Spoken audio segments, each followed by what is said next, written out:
I know from reading Hardwiring Happiness, but for those people that maybe haven't read it, is it actually possible to rewire our negativity bias?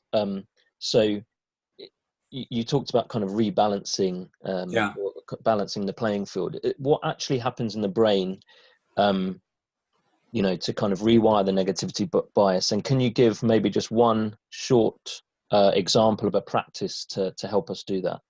Sure. So a couple things. So educators and parents probably know better than anybody that life is a process of learning in the broadest sense. Walk instead of crawl, multiplication tables, how to navigate a weird entanglement in middle school or junior high school, or how to deal with chronic pain if you're afflicted with that as a middle-aged or older person.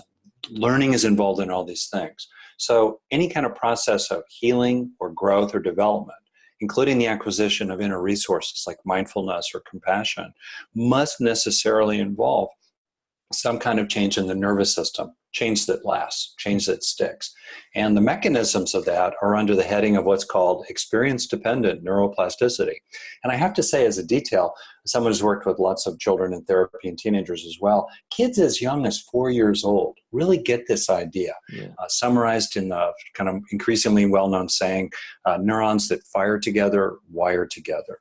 So our immaterial experiences require underlying material neural activity, and repeated patterns of neural activity leave lasting traces behind. That's the fundamental process of change, of learning, growth, and development. And the mechanisms of that are multiple, including existing synapses becoming sensitized, new synapses forming, blood flow increasing to busy regions of the brain, changes in the expression of genes, changes in the ebbs and flows of neurotransmitter systems like dopamine and serotonin. It's really quite extraordinary. The point is that our experiences can leave lasting traces. The design flaw, which was in the Serengeti, back in the Serengeti Plains, it was a feature. Today it's more like a bug, is this negativity bias. In that we learn rapidly, we overlearn from painful, stressful, anxiety-provoking, irritating, hurtful experiences. And we underlearn in the internalization of beneficial experiences, even though the internalization of beneficial experiences, the learning from them, is the primary way to grow psychological resources inside, like grit, gratitude, confidence, and other things that we really need for the long road of life. So the question then becomes what to do about it. And I have a really practical suggestion.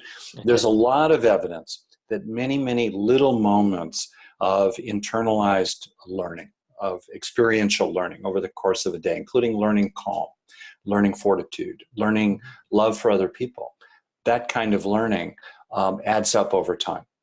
It's critically important to turn a passing experience, a passing state of being, into some kind of lasting change. So you move from state to trait. You start acquiring, you move from states of gratitude to building up trait gratitude, states of self-worth to building up trait self-worth.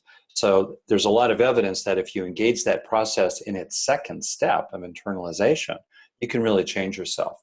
And there's growing evidence that, in fact, much as the brain can become sensitized to the bad through the stress hormone cortisol, it can become increasingly sensitized to the negative. Darn, people can become more prickly or irritable or easily rattled, right? That's sensitization to the bad, more like Velcro for the bad. Flip it the other way. There's growing evidence that with repeated practices of what I call taking in the good, authentically, never lying about what's true, not looking at the world through rose-colored glasses, seeing what's really there, but helping yourself, because you know you've got a brain that's designed to kind of glide over the good and obsess about the bad.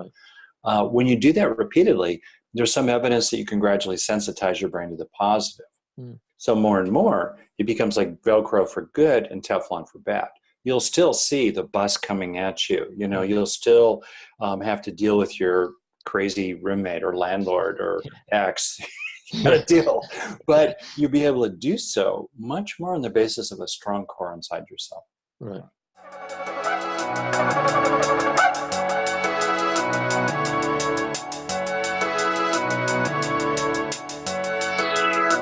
They tell me life is beautiful.